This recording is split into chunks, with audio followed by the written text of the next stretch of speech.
Provided by Hawaii Public Television, with additional funding made possible by Bank of Hawaii.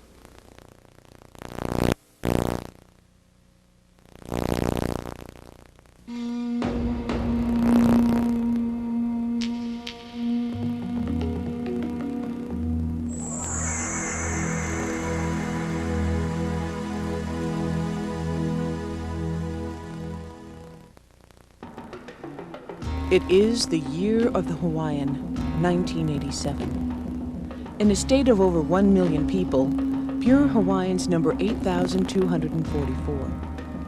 Only 2,000 speak the Hawaiian language. Hawaiians are in prison, unemployed, on public assistance, and near the bottom of the socio-economic scale. They are strangers in their own land, in their only land. Yet despite the events of the last 200 years, the Hawaiian spirit is alive and fighting to perpetuate the heritage that was almost lost, fighting to save the land, to revive the language, to pass on the dance. One thing has survived above all else. It is that which contains the history of the Hawaiian people. It is the mele.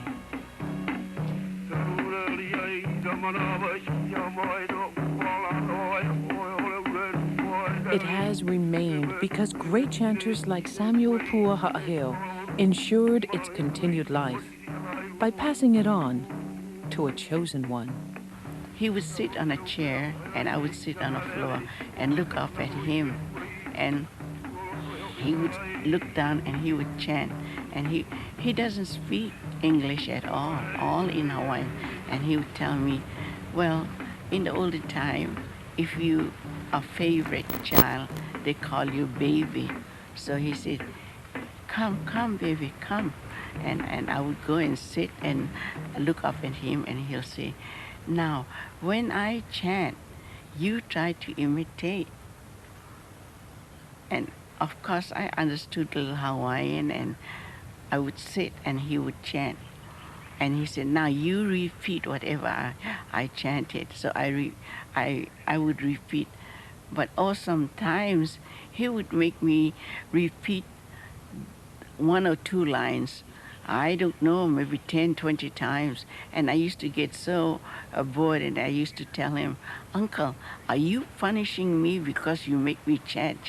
He said, no, you have to do it right. If you don't do it right, then you cannot chant. The day of my graduation, the uniki, after all the, we have to go to a certain procedure to uniki, graduate. He called me on a side and with my cousin, and he told me, you know, baby, you know why I was making you do these chants over and over and over? I said, no, I don't. He said, well, because I was giving you all my mana to you. And when you sit up this way, you will take all the mana. And if you don't have this mana, you will never be a chanter. The gift of Pua Ha'aheo to his niece, Emily Kau'i Zudemeister, was much more than a family heirloom. It is a trust. She is now called Lo'ea, the expert, the teacher of teachers, the single surviving recipient of a long line of hula tradition preserved over the centuries.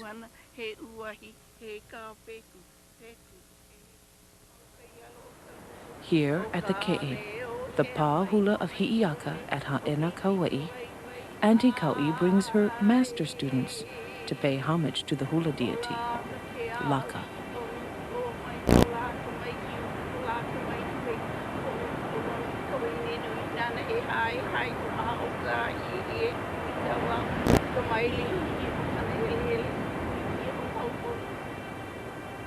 The chant, in my chant, it says, Kualono means the up so high, and you could sit over here and look out into the, the ocean and the mountain as you're back. In a chant, it describes endless birds singing. This is a beautiful place to come to and meditate. It's so still.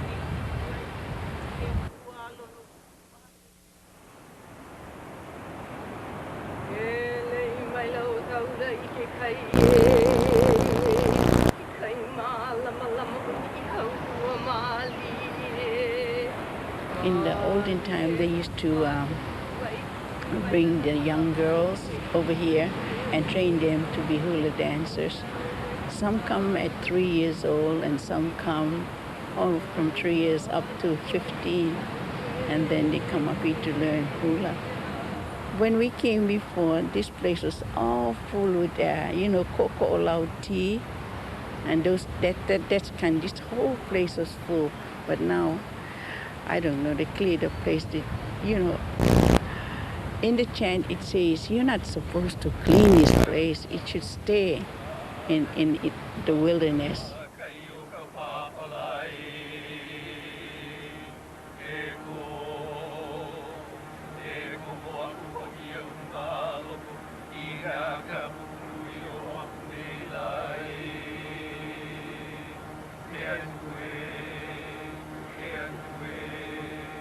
To enter the halau, you must learn to chant, and there are certain chants you have to chant to allow you to enter. And there's another person inside that would answer your chant. But when you're chanting and nobody answers your chant, you better turn around and leave, because they don't want you in there. The chant, Kaulilua Ike Anu o Wai Ali Ali, is one of the 3 oldest surviving chants from ancient times.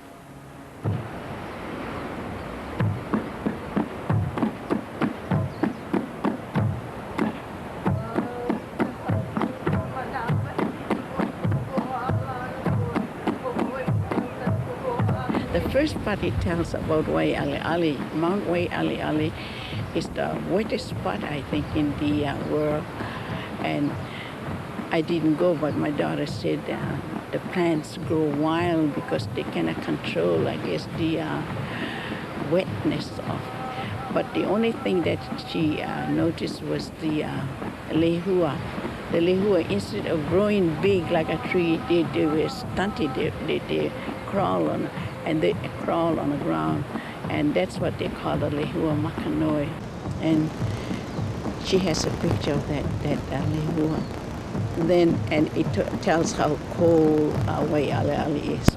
The second part is the part he was prophesizing about Hawaii. And now I see that it's, beginning to be a reality.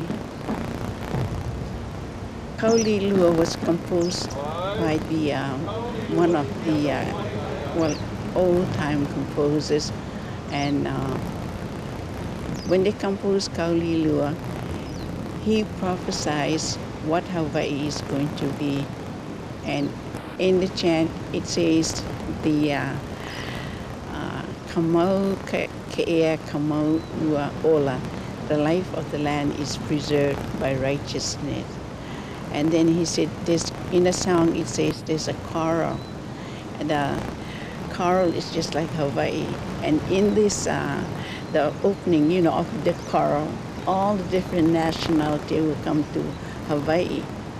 And when they come to Hawaii, we will learn to stay together, live together as one. And the chant tells about, this man said that there's going to be a school built at Wa'ahila with all this nationality. And now I see at Wa'ahila they have the East-West Center. And so it says about the coral and all these other nationality, and they meet at the East-West Center. And they will all try to live together as one group in Hawaii. Then the altar, the Hawaiian altars will be broken. Kamomoku e ka unu. Momoku means broken. Unu are the, those altars, it's going to be broken.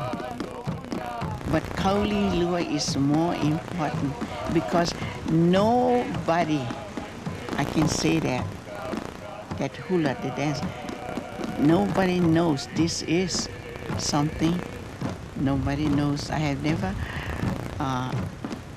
I tell my students, but no outsiders know this, what I'm telling you, because it's a prophecy.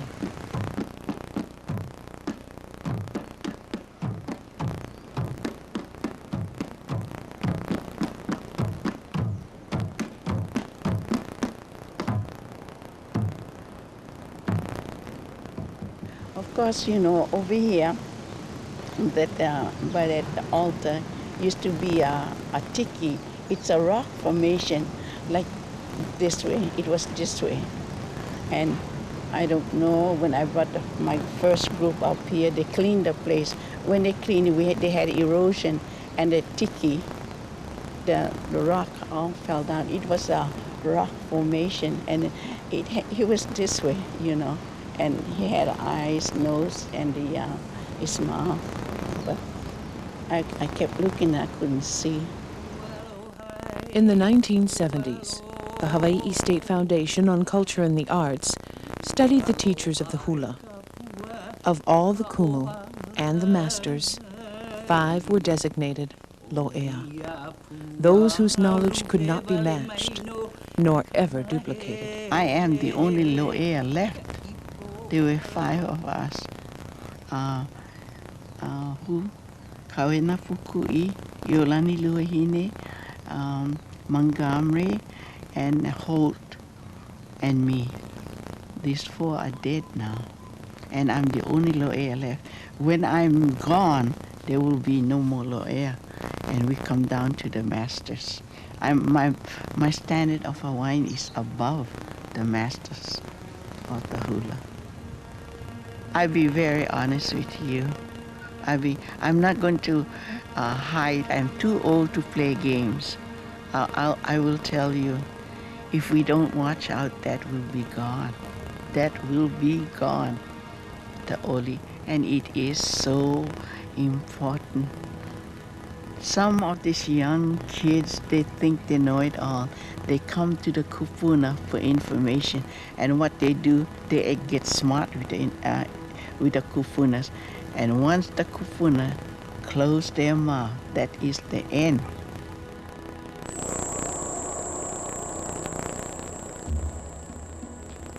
The oli, the oral tradition, the most ancient element of Hawaiian culture, becomes mele when it has an accompanying dance to illustrate it, the hula. In modern times, the word mele is used to describe many different things, among them music. To understand oli, mele, and hula today, we must look back through the centuries to what it was before. Hawaiians and Polynesians had a different value system, different aesthetics. They do not have, in their language, a word for music as such. They have a word for poetry, mele. The chanting, for example, today is referred to as music, but they are hardly in a sense of what we term music with musical notes. They were chanting in a sense of telling a story using different modulations of the voice. Well, hula was a way of keeping the stories. The hula, or the movement of the hula, have to have a story accompanying it. So whenever you do a chant, if you're going to do a hula, you must have a chant with it. You just can't do movements without chants or without words. And therefore, the hula was the accompaniment of the story. The story was, first of all, the most important. And then the hula was the second most important because it helped you remember what the event was. And usually chants were written because of important happenings. If oli and mele are the history books of Hawaii's people, then hula is the illustration. But today, hula is also performed to music, which came with the missionaries in 1820. Now comes along the Western influence, okay, and what happened there, I think, is they brought into existence a whole new way of looking at music, and it was a very studied, developed music that went through, you know, the full scale and pitches and meter, and everything was very studied. And the Hawaiians, and not just Hawaiians now, I mean, again, all Polynesians, when they were introduced to the Western style, just embraced it. Lorenzo Lyons introduced the gospel hymn to Hawaiians. See, before he came, Hiram Bingham had been working. He had been translating hymns at first with the help of William Ellis, who was an English missionary who came from Tahiti. And Hawaiians were trying to learn the music that he wanted them to learn. Somehow it didn't appeal to the Hawaiians, I guess.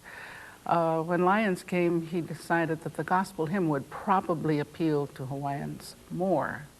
And there were good reasons why they did.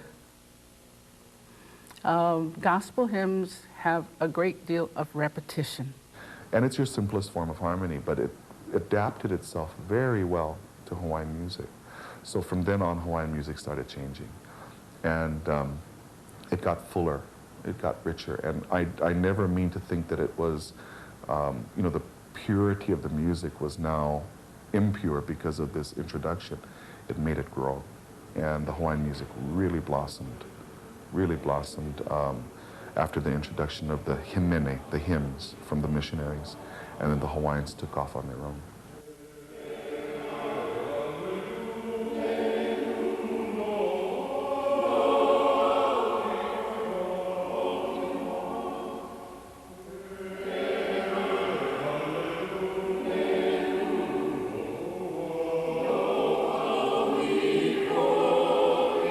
Edison recorded these earliest films of Hawaii in 1898, 2 years before the islands became a territory of the United States.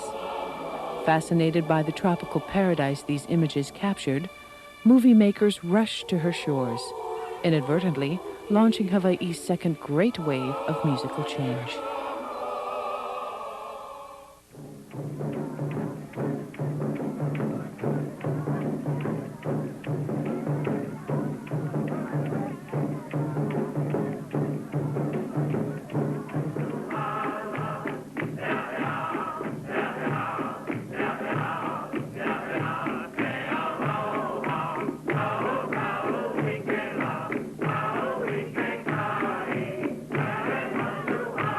Well, the fascination was easy because it was tropical, and because their attitude was almost a cellophane attitude. They used raffia skirts, and which were imported here from Tahiti, I imagine. The original ones came from, or somewhere in the South Pacific. And it was just a perception on their part of what they thought the movie-going public would accept as a vision and perception of what Hawaii was all about.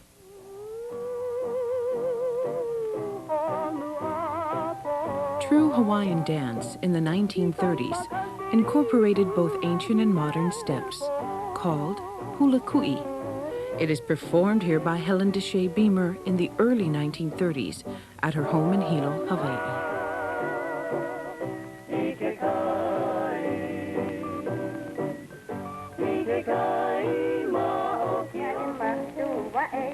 A prolific composer and teacher, Helen Beamer chants for her granddaughter, 7-year-old Winona.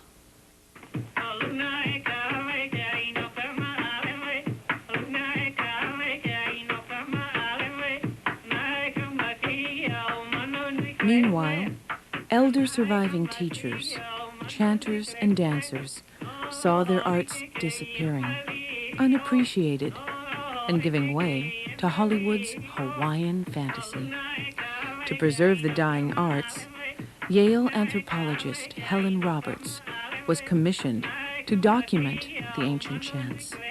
With interpreter Thomas Maunapau and this Edison recording machine, Roberts combed the islands, seldom finding anyone under the age of 70 who even remembered the mele. She was hired by the Territorial Folklore Commission in 1923, came over and under very primitive conditions, relatively speaking, on canoe, horseback, donkey, went to many isolated valleys, areas of the outer islands, and collected chants, collected songs too, onto wax cylinders. Her work proved invaluable. These wax cylinders, housed today at the Bishop Museum, are the oldest recordings of Hawaiian mele, the closest we can be to pre-contact chant. One of the great chanters and teachers of the 1900s, recorded by Roberts, was Akoni Mika.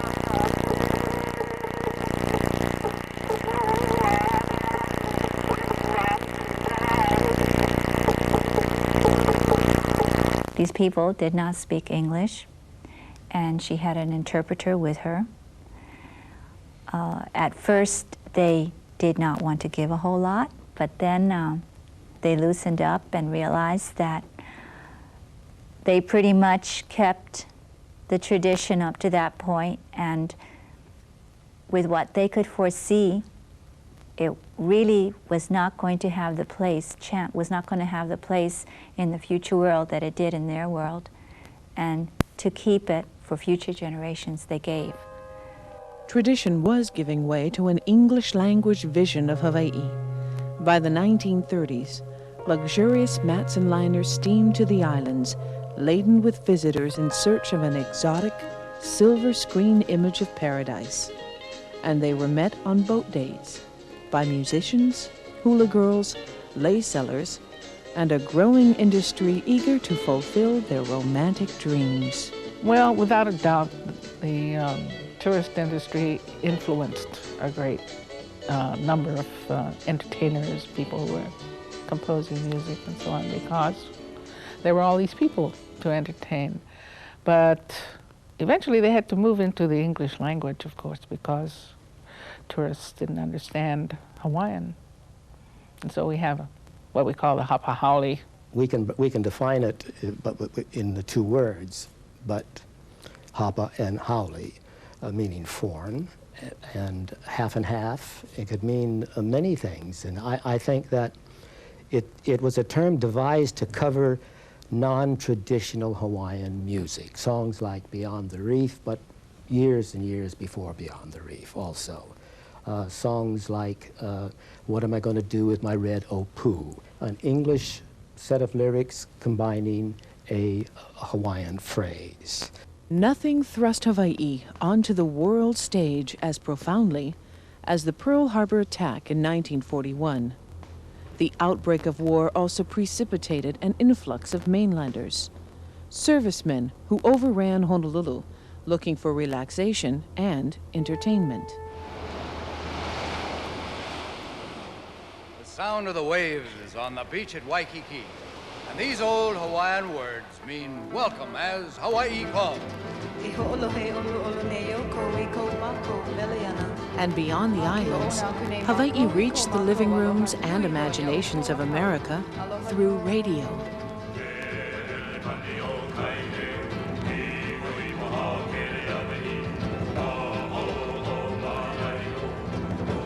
So popular was this weekly program that Harry Owens, its first musical director, launched his own television show.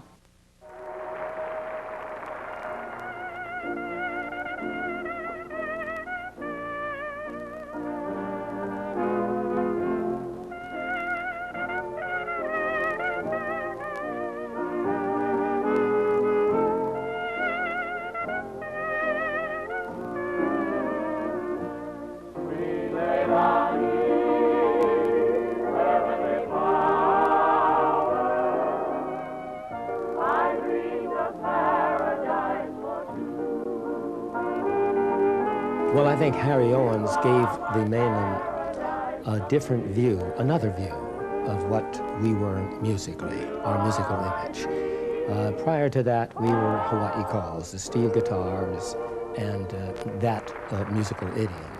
But Harry went to a band.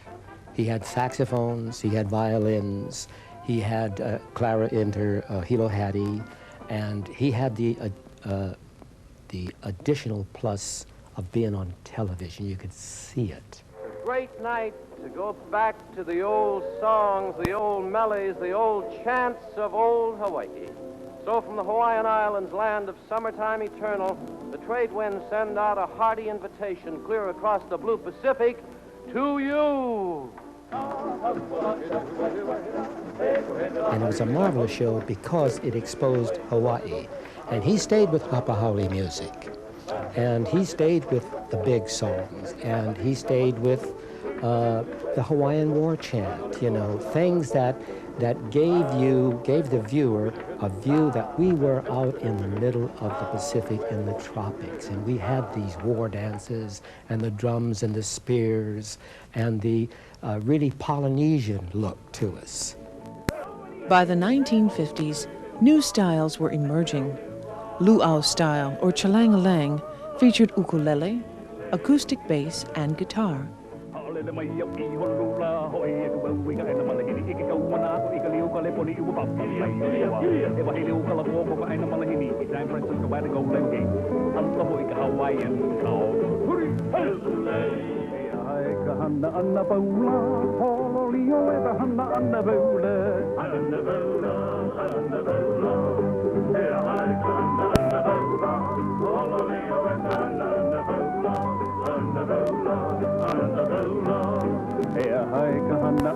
For many Hawaiians, the music was their only contact with their language, because by the 1950s, English had become the predominant language spoken in the islands. The growing attractiveness of Western culture, the increasing interaction of the Hawaiian peoples with outsiders, and by that we mean overseas outsiders coming to Hawaii, with the decline in pure numbers of the Hawaiian people, with the overthrow of the Hawaiian monarchy in 1893, with the decree around the turn of the century, year 1900 or so, that henceforth all instruction in government schools must be conducted in the English language. All of these reasons, among others, hastened the decline of the Hawaiian language to the point where Hawaiian parents didn't want their children to learn the Hawaiian language because they felt that they would get further ahead in the new world by being able to handle English well. So the emphasis was upon English, and Hawaiian was given secondary status by the Hawaiians themselves. Also, my parents talked Hawaiian. They spoke Hawaiian, but it was a secret language between them and not for us. They taught us a few words, some phrases, and of course when they wanted us to keep quiet, you know what they said, we understood that word very early, kuli kuli. But other than that, you know, it was get busy and learn all those things you're going to be taught in school, because that's what's important. Later on, my father wanted to send me to Kamehameha. He sent my brother there. My father was a graduate of Kamehameha, but I did not want to go to Kamehameha. Instead, I went to McKinley. And in McKinley, I believe I learned more Hawaiian culture, Hawaiian history, Hawaiian language than I could have learned at Kamehameha at that time. At Kamehameha at that time, they discouraged the use of the Hawaiian language. Students who spoke the Hawaiian language, students who had musical instruments in their rooms and so forth, were punished. Over the first half of the 20th century, many aspects of Hawaii's unique culture became endangered. With the decline of the language and the chants of old, traditional hula was threatened. I remember when classes were very, very small, when Auntie Wakale's class was very small, and Auntie Io had only one student, Sissy. And I remember when lots of the hula studios had, you know, you could count on one hand how many students they had. There was a time where they weren't men hula dancers, they weren't, it was just unheard of, or, you know, it was not the in thing to be a hula dancer. Between the 30s and the 60s, a lot of this died. I think there was a lot of pressure from the social community not to do it. It wasn't valued. there was no need for it. And you'll hear a lot of people who were young in the 30s and 40s saying today that we weren't encouraged to speak Hawaiian, we weren't encouraged to compose in Hawaiian. Everything in those days was jazz and big band. It was right before the World War. It was very patriotic. It was American.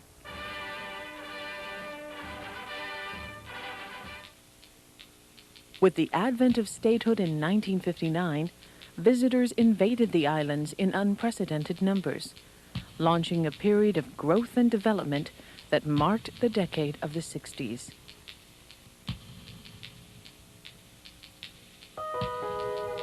Showrooms and supper clubs offered new venues for Hawaii's talent. Tourism provided a livelihood for entertainers and inspired new music that reflected the sound and polish of mainland entertainers. Gifted composers like Kui Lee wrote haunting lyrics, songs popularized nationally by the enormous success of Don Ho, but songs that could have been written anywhere, music of the mainstream.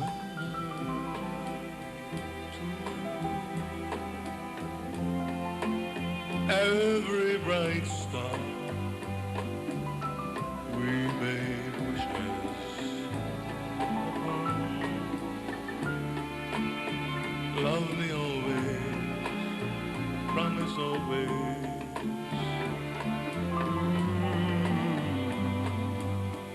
You'll remember too. Outside influences were not the visitors. They were entertainers like Andy Williams that did the English version of Charles King's Hawaiian wedding song, the Keikala Neau. It became a giant all over the world. Elvis Presley doing Blue Hawaii and Rock a Hula Baby. And Rock a Hula Baby would have been called a Hapa Holly song for sure.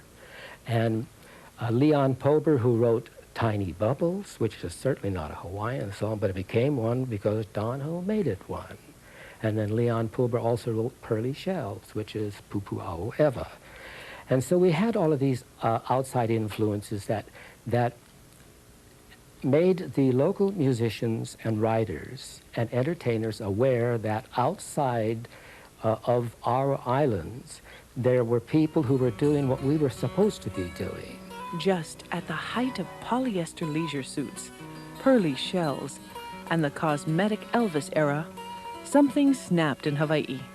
A fresh new voice was heard clearly above all the slick brass sections. Led by middle-aged Pied Piper on slack key guitar, young Hawaiians turned to a new music. But was it really all that new?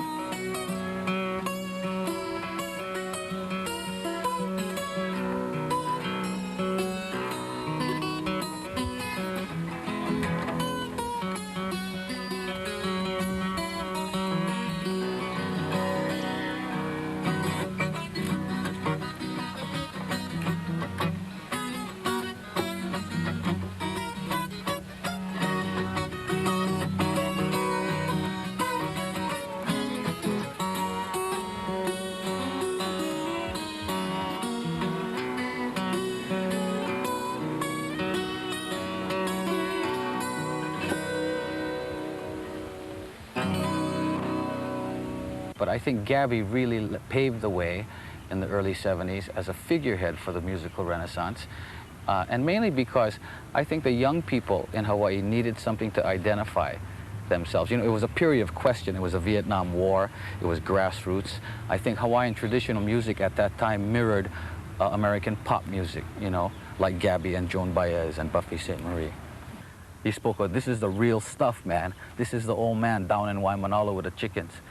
This is the real stuff. This is how Hawaii should be. So when Gabby put on an album, bang, 1,000-something people would show up at a Sears autograph session. Gabby Pahinui ignited Hawaii's young people who flocked to him to study and learn.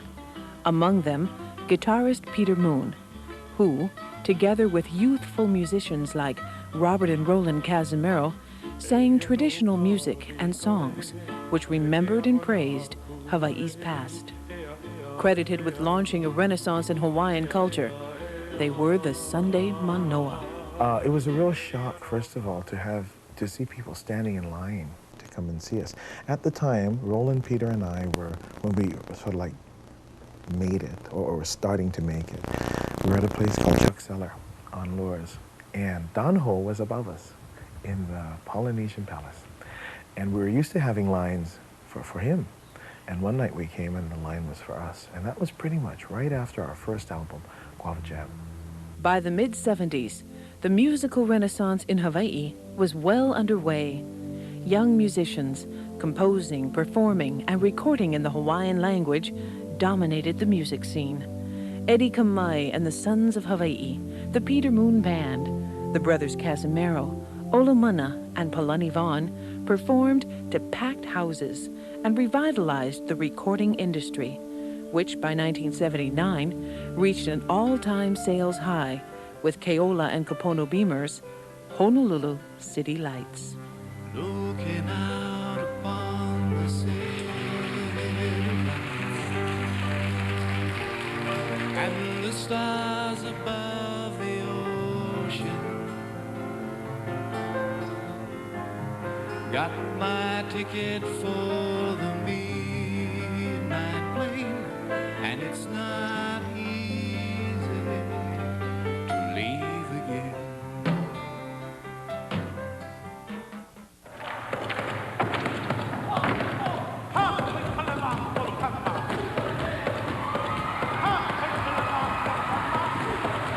The successful return to more traditional Hawaiian music greatly affected other aspects of Hawaiian culture. Hilo's Merry Monarch Hula Festival, begun in the early 60s as a means to attract visitors, played to turn away audiences in the late 70s due to a resurgence of interest in hula. In a heightened awareness of their Hawaiianness, young Hawaiians eagerly began to learn about themselves and their heritage. In our generation, that when we looked around and saw that so much was being lost, that we had to figure out how can we, hold on to what little we have left, and realizing that there were resources outside of Honolulu that we could draw upon as people began to share. Land was the most obvious loss. The destruction of sacred sites by development, or in the case of Kaho'olawe, by military bombing, went unacknowledged. Aloha Aina, love the land, was the rallying cry. In music was the message. Well, you're tired and worn. You woke up this morning and found that I was confused. Spun right around and found I had lost things that I couldn't lose. Like the beaches they sell to build the hotels that my fathers and I once knew. And the birds all along the sunlight at dawn singing on the Kule Blues. O Kaleo, O Kamanu. Our culture is living in these real communities, and if they are destroyed, our Hawaiian culture will be destroyed, our Hawaiian people will be destroyed, our chance to regroup as a Hawaiian nation will be destroyed. So I believe it's very important to protect Molokai and Ka'u and Puna and Ni'ihau and Waimea and Hana and Ha'ula and Kahana on this island. Because if we don't protect those areas, we will have nothing left of our culture and our people. Come down with me. Have you ever tripped through reality? Come down with me. Come down and see. Come see what they've done to Waikiki. And ask me why won't you open your eyes? Can't you see we lost our paradise? There's too many people, not enough sand. Can't they see we want? The result of this era of cultural renaissance and political activism was that young Hawaiians effectively stopped the total erosion of their identity.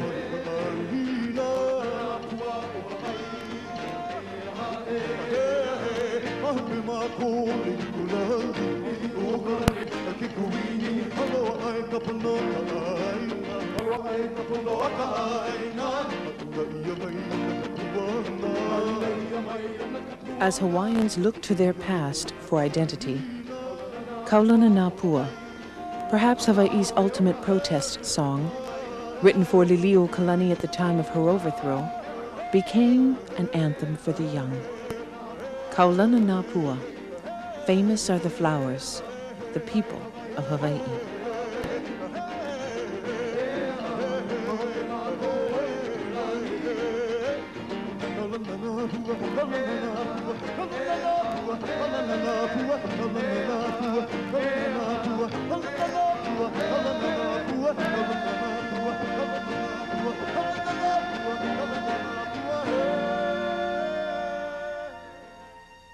In seeking their past and the ancient practices, Hawaiians turn to surviving links to that past, the elders, kupuna, like the scholar and teacher Mary Kawena Pukui, filmed in the 1930s, chanting in Himene style.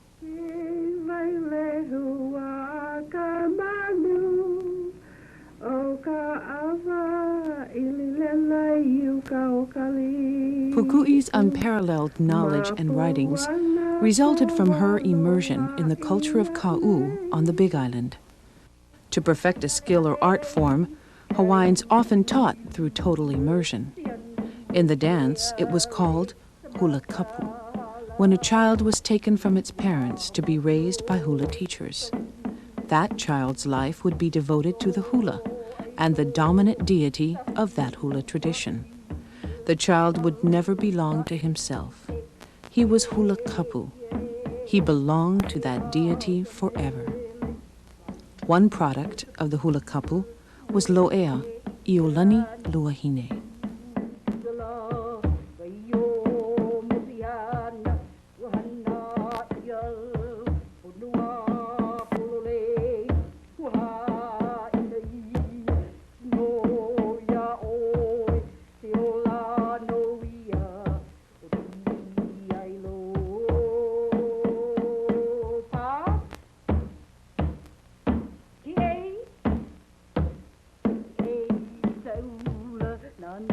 I made leis for just countless people and all kinds of people, but my most memorable person to make leis for that was very exciting for me was Auntie Io, because she did the traditional dances, and because of the traditional dances, she needed traditional leis. Ai pu'uonioni Aluna pu'uonioni Te anaine asavahine Aluna pu'uonioni Te anaine. If you trust the oral traditions and the way that it's passed down, then if you have been a recipient of a long line of kumuhula, then what you have learned is valid, and it is true. Also realizing that through all of these lines of passing down, there have been changes. There have been things that have been forgotten, things that have been added and created. But what has come down to you is valid, and it is true. Okay, it is the truth to you. The other person who has been the recipient of a long line, what has come down to them, it is the truth to them. Now, these truths may not match. One such recipient of a long line of oral tradition was Kumuhula Edith Kanakaole, whose hula lineage extends back to the goddess Pele. Of all her children, her daughters, Nalani and Pualani, chose the way of hula. She also said that it won't be her place to choose one of us to carry on the tradition. It's up to us, and if we are interested enough, we will come there and participate in what she's doing. And so we showed some interest and came and participated and grew because we did that. Grew in knowledge, etc. And therefore, when she did die, we felt like we were prepared to carry on. We weren't terribly sorry or regretful that we didn't do anything when she was here. I don't think that we'll be as good as my mother, you know, in many things and in many ways. She just lived in a different time, and the way she learned was a little bit different. We came from a different time also, and we learn a little bit different. But hopefully we pick up on the kinds of things that she learned, and she then picked up on the kinds of things that her mother learned. And some of this will eventually be passed on. It is time itself that is passing on. And the few kupuna, the few surviving links with the old ways, will pass with it. I don't think that they know that they're going to die, but they have, you know, a rush come over that I have all of this and I want to give it to someone. I will leave my knowledge.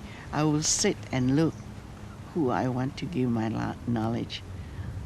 I'm not, you know, I want to give somebody that, you know, would appreciate what I'm telling you folks. If I stand and I look and I feel I don't want to, I won't. Well, you never really pass on all your knowledge. You always keep a little bit. There's always a little bit that's lost, because that's what makes you the master. You always know more than your student. And that's one way of doing it, not giving everything you know.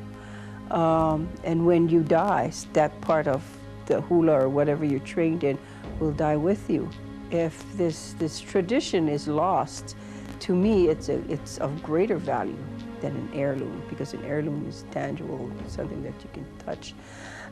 It's materialistic. To me, the tradition has to do with knowledge, and knowledge, once it's lost, you know, cannot be regained.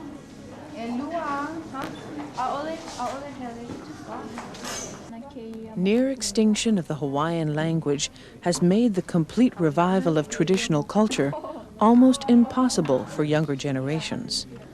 Today's Hawaiian language speakers are not primarily native speakers. The language is studied. It is not vital, growing, or changing. If your mindset is Western and you learn Hawaiian words, and you learn the Hawaiian words in the context of the translation to Western concepts, and if you write that way musically, you're going to have a Hawaiian song that was still written in a Western mode, a Western frame of mind. For example, someone called me and said, how would you translate the last rose of summer in Hawaiian? Now, basically you can do that. You can just take those words and translate them to Hawaiian. But it's not Hawaiian. First of all, a rose is not Hawaiian. And there is no phrase in the Hawaiian language that says the last rose of summer. It'd have to be turned around to maybe like, as the mango falls from the tree. You know, that's basically the difference. We are thinking in English terms today as compared to thinking Hawaiian. I think that our generation is coming together and taking a stand to perpetuate our people. We're taking a stand to learn our language, which had been taken away from us, so that our culture can live, because our language contains our philosophy, our worldview, our way of thinking, our traditional concepts. And so in order to be Hawaiian, we have to think Hawaiian, and that means in Hawaiian.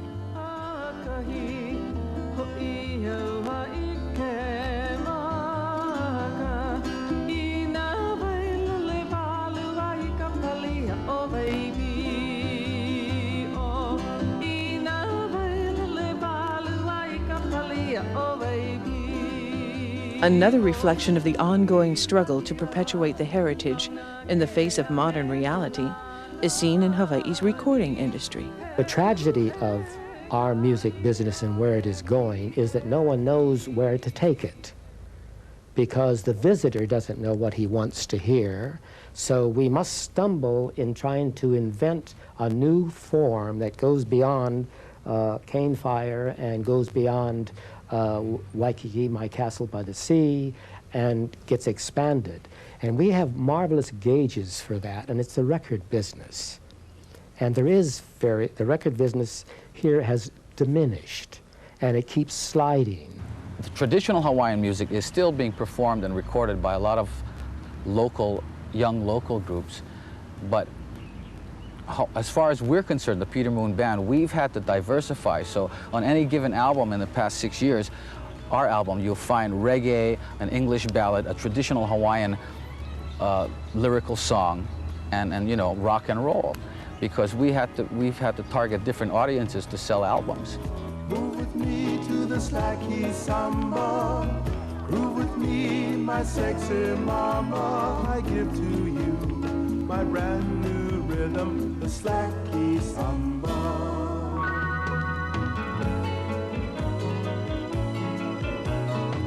Forget about the other dancers, their rigid moves and one-night romances. Listen to my body language. I think that the Hawaiian entertainer will become more important than the material he does. And the example is young Mr. Medeiros from Kauai.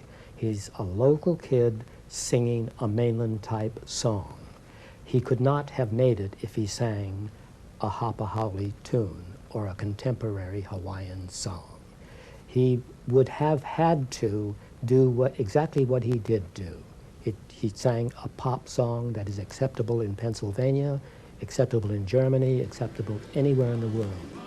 But there is a continuing commitment on the part of Hawaiian musicians to perform and record Hawaiian music, whether it's the old Hapahauli standards, traditional Hawaiian songs, or a combination of both.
Modern composers are still writing music in much the same style that defined Hapahauli music decades ago, although today it's known by the more acceptable modern term, contemporary Hawaiian.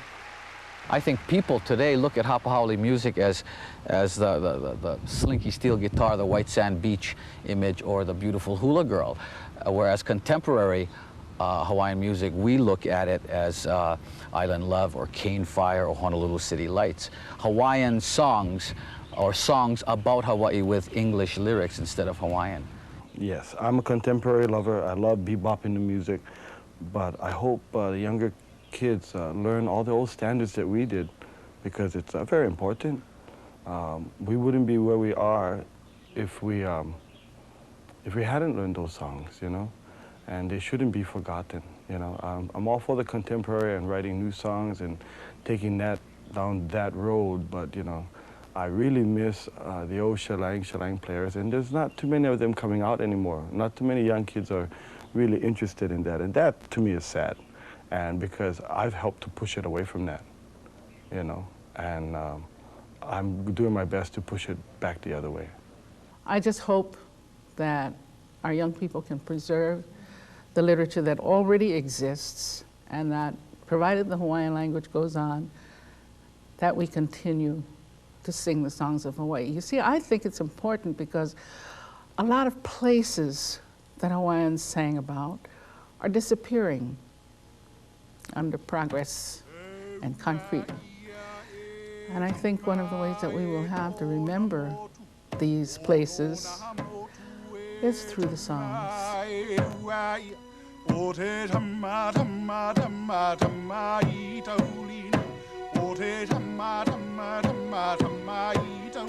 The song, the mele, brings us full circle in our Hawaiian story. Ancient Polynesians brought with them to Hawaii the chanted memories of their history. What remains of the ancients can be found in the rich poetry of Oli. And what binds today's Hawaiian to his Polynesian past is that same thread. Today's version of mele is not memorized or chanted. It is written. But the song retains the memory. And it is in remembering, in holding fast to the places, the legends, the language and song, that the people themselves will live.